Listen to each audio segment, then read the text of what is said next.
చిరంజీవి గారు కొత్తగా అవును కనిపించారు అవును సినిమాలో. అవును తర్వాత మీ ఉమ్, ట్రావెల్‌లో ఉమ్, ఒక్కడు గాని, ఉమ్, ఉమ్, లేకపోతే ఉమ్, అర్జున్ గాని um, for that um, um, matter. Um, um, Arjun was a very well made అవును ఫిల్మ్ అవును అండి. అవును. But somewhere it misfired. మీకు ఉమ్, కారణం ఏమైనా ఉమ్. చెప్పగలరా సార్ అంటే దీనికి? ఒక్కడికి ఇమ్మీడియట్ గా యాక్చువల్ గా అర్జున్ అనేది రీజనబుల్ హిట్ అండి, అదేమి ఫెయిల్యూర్ అంటే సినిమా ఇట్ ఈస్ కాదు. నాట్ యాస్ బిగ్ యాస్ ఒక్కడు ఒక్కడు. అంటే మరి అదే వెంటనే చేసేసరికి మాకు ఎక్స్పెక్టేషన్ బాగా పెరిగిపోయి, ఆ ఎక్స్పెక్టేషన్ అందులోనూ ఇదేంటి సెంటిమెంటల్ గా వెళ్ళేసరికి హ్మ్. ఫ్యామిలీ ఓరియంటేషన్ వెళ్ళింది కదా కదా, అవునండి. అది కొంచెం వాళ్ళు అంటే ఆ, ఈ యూత్ ఆడియన్స్ కి కొద్దిగా తగ్గింది, గ్యాప్ వచ్చింది. బట్ ఫ్యామిలీ ఆడియన్స్ విపరీతంగా ఆదరించారు.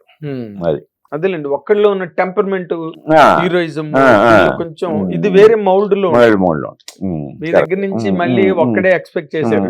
కరెక్ట్ ఇది కొంతగా మారగానే మారిపోయింది. కరెక్ట్. తర్వాత మళ్ళీ మీరు సైనికుడు చేశారు. అవును మహేష్ ఒక్కడు బాబు. అవును అవును. సైనికుడు అంటే ఉమ్, వరుసగా మీరు 3 ఉమ్. సినిమాలు చేశారు 3 మహేష్ బాబు. సినిమాలు వరుసగా అవును ఆ. అవును. వాడింట్లో మీరు ఉమ్. స్టిల్ మీరు ఒక్కడే బెస్ట్ అని చెప్పగలరా? నేనా ఉమ్. నేనుగా జనం చెప్పడంతే మనం కాదు కదా, అంటే అలా యాక్సెప్ట్ చేయాలి కాదు. కదా. ఇప్పుడు సామెత ఏదో చెప్తారు చూడండి. పేరెంట్స్ కి ఒక ఒక చైల్డ్ మీద ఎక్కువ మమకారం ఉంటుంది. వాడు ఎంబీబీఎస్ కాకపోవచ్చు, అదే అదే వాడు ఇంకేదో కాకపోవచ్చు, యుఎస్ఎల్ ఎంఎస్ చేయకపోవచ్చు, బట్ వాడి మీద ఒక ప్రత్యేకమైన అభిమానం ఉంటుంది. అలా అడిగాను నేను. ఒక్కడి ఇది అంతే యూనివర్సల్లీ అంతే కదా, అంతే యాక్సెప్టెడ్ సినిమా కదా. నాకు కూడా అదే బాగా అదేనా? ఇష్టం. అదే బాగా ఇష్టం. అండ్ అప్పట్లో మీరు ఎంఎస్ రాజు గారు బాగా టగ్ ఆఫ్ వార్ అయ్యేది మీకు కథ గురించి అని మాట్లాడుకునేవారు. నిజమేనండి ఇదంతా? కథ గురించి ఎప్పుడు అవ్వలేదండి, అవునా? ఎందుకంటే టోటల్ గా వన్స్ ఆయన కథ విని ఆయన ఆయన కండిషన్, మా కండిషన్ ఏంటంటే మహేష్ దీనాది మీరు ఒక్కడు సెట్ చేయగలిగితేనే, చార్మినార్ సెట్ చేయగలిగితేనే ఒక్కడు చేద్దాం. చేద్దాం, లేకపోతే లేదు. ఆయన నా కథ నచ్చితేనే నేను చేస్తాను ఆయన. సరే వెంటనే కథ చెప్పాను. కథ చెప్పిన వెంటనే ఇంకా వన్స్ కథ, ఎందుకంటే ఆయనకి మంచి కథ సెన్స్ ఇవన్నీ ఉండబట్టి, చాలా మంచి సో అందుకని ఇంకా అక్కడి నుంచి మాకు అసలు నో ఆర్గ్యుమెంట్, నో డిస్కషన్ అండి.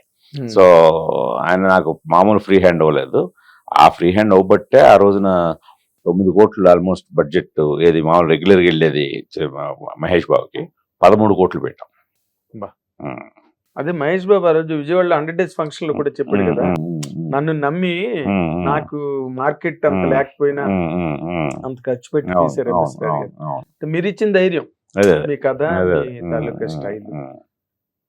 ఆ తర్వాత మీరు రాణి రుద్రమదేవి, అలా అంత పెద్ద భారీ బడ్జెట్ రాణి రుద్రమదేవి, ఆ కైండ్ ఆఫ్ ఫిల్మ్ ని మీరు ఎత్తుకోవడానికి కారణం ఏంటి సార్? నాకు హిస్టరీ చెప్పాలని బాగా ఉండేదండి, అది నేను చాలా సందర్భంలో చెప్పాను. సో నాకు నాన్ డీటెయిల్గా ఉండేది 8th స్టాండర్డ్లో అది రుద్రమదేవి. సో అప్పటి నుంచి ఆ కథ అంటే నాకు చాలా ఇష్టం. సో డైరెక్టర్ అయిన తర్వాత ఆ కథ చెప్దాం అనిపించి అది గట్టిగా ఒక్కటి తర్వాత నుంచే గట్టిగా ప్రయత్నించాను. అది తర్వాత చాన్నాళ్ళకి కానీ కుదరలేదు. అందువల్ల అది నేను బాగా ఫిక్స్ అయ్యాను, రుద్రమదేవి కథ చెప్పి తీరాలి అది. మళ్ళీ సొంతం. కానీ చాలా ఇబ్బందులు పడ్డారు కదండి ఆ సినిమా. సొంతం అంటే అదే, నేను నా రెగ్యులర్ ప్రొడ్యూసర్లకి అందరికీ చెప్పాను ఆ కథ. అందరూ కూడా చాలా బాగుంది కదా, కానీ ఒక హీరోయిన్ మీద ఇన్ని కోట్లు అది వైబుల్ కాదనేది వాళ్ళు ఫీల్ అయ్యారు. బట్ నేనన్నాను లేదు, దీనికి ఎంత పొటెన్షియల్ ఉంది, దీన్ని తీస్తే అది ఏ హీరోకి తగ్గకుండా బిజినెస్ కూడా అవుతుంది అని నేను నమ్మాను. సో వాళ్ళు నమ్మలేదు, వాళ్ళకి డౌట్ ఉండేది, బట్ నేను ప్రూవ్ చేశాను అది అంత పొటెన్షియల్గా. ఆ రోజు రిలీజ్ అయ్యే టైంకి నేను వేరే ఎవరు పార్ట్నర్స్ కూడా లేకుండా దాదాపు 80 కోట్ల వ్యాపారం జరిగిందండి అది. No loss, no gain. అలాగే మనకి బ్రేక్ ఈవెన్ అయినా బ్యాలెన్స్ షీట్ వర్కౌట్ అంతే వర్కౌట్ అయ్యాను.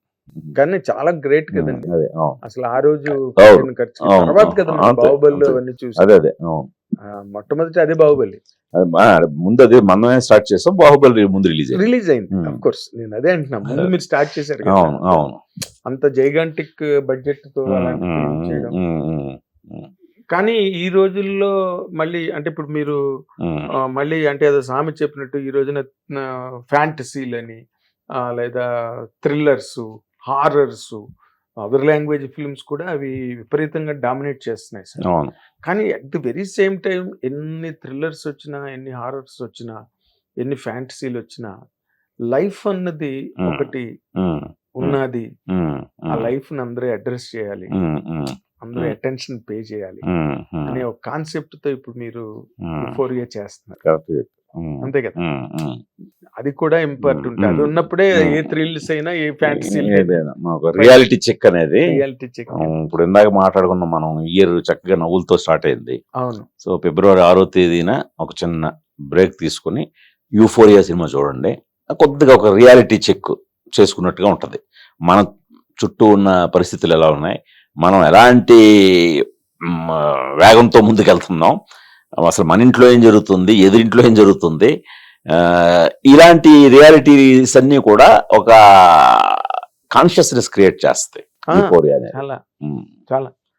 ఇప్పుడు అంటే ఇప్పుడు ప్రెసెంట్ సొసైటీలో ఏం జరుగుతున్నది అంటే పోస్కో చట్టం అనే కాన్సెప్ట్ ఒకటి, తర్వాత మళ్ళీ అంటే డిఫరెంట్ థింగ్స్ ఉన్నాయి. డ్రగ్స్ పక్కన, గేమ్స్ పక్కన, ఎన్నో నానా రకాల మెలడీస్, సోషల్ మెలడీస్ అన్ని ఉన్నాయి. వీటి మీద మీరు ప్రత్యేకంగా దృష్టి కేంద్రీకరించి ఇలాంటి సినిమా నేను తీయాలి అని అనిపించడానికి ప్రధానమైన ఒక ప్రేరణ అనండి, లేకపోతే ఒక ఇన్స్పిరేషన్ అనండి అని అడిగితే ఏం చెప్తారు సార్ మీరు? ఇది అంటే చాలా ట్రూ ఈవెంట్స్ ని బేస్ చేశానండి, ఇన్స్పిరేషన్ గా తీసుకున్నాను అన్ని. దీంట్లో ఈ కథలో మీకు ఒక 70-80% అన్ని జరిగినవే, యథార్థ సంఘటనలే. సో నేను న్యూస్ పేపర్లో చదివినవి కానీ, చూసినవి కానీ, వీటిని చెప్పాలనిపించింది. సో మేజర్గానంటే మైనర్ క్రైమ్ పెరిగిపోతుంది. సో మైనర్స్ క్రిమినల్స్గా మారే మెంటాలిటీ ఎక్కువైపోయింది. మీరు చూస్తే, అంటే నేను కథను బేస్ చేసినప్పుడు 1-2 ఇన్సిడెంట్లే, తర్వాత అలా జరుగుతూనే ఉన్నాయి. అందుకని 1-2 కాదు, చాలా ఇన్సిడెంట్లు మీకు ఇందులో కనబడుతుంటాయి. మొన్నటికి మొన్న ఒక 13 ఏళ్ల కుర్రాడు ఒక 8 ఏళ్ల పాపని క్రికెట్ బ్యాట్ కోసం సో క్రూరంగా మన అక్కడ యూసఫగూడ ప్రాంతంలో జరిగింది. సో ఇవి మైనర్ క్రైమ్స్. సో ఈ మైనర్ క్రైమ్ వెనకాతల ఒక మేజర్గా నాకు 2 పాయింట్లు కనిపించాయి. అడాల్సెన్స్, ఈ ఏజ్, ఈ దశ చాలా ప్రమాదకరమైన దశ, 13 to 19 years. ఈ దశ మనం ఒక వ్యక్తిగా నిర్మింపబడడానికి ఉపయోగపడే దశ. ఇక్కడ ఏమాత్రం గాడి తప్పితే ఇంకా నెక్స్ట్ మన భవిష్యత్తు అలాగే ఉంటుంది. ఈ దశలో మనకి పేరెంటల్ గైడెన్స్ చాలా అవసరం. Parenting, so adolescence, parenting. ఈ పేరెంటింగ్ బ్యాడ్ పేరెంటింగ్ అయితే మనం అంటాం కదా, చదువు సంస్కారం.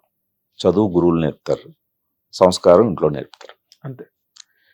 సో ఈ 2 ఎక్కడ తేడా కొట్టినా సరే ఈ అడాలసెన్స్ ఏజ్ డిస్టర్బ్ అయ్యి వాడు చాలా ప్రమాదకరమైన వ్యక్తిగా సొసైటీ మీద ఇంపాక్ట్ చూపిస్తాడు, సోషల్ ఇంపాక్ట్ పడుతుంది.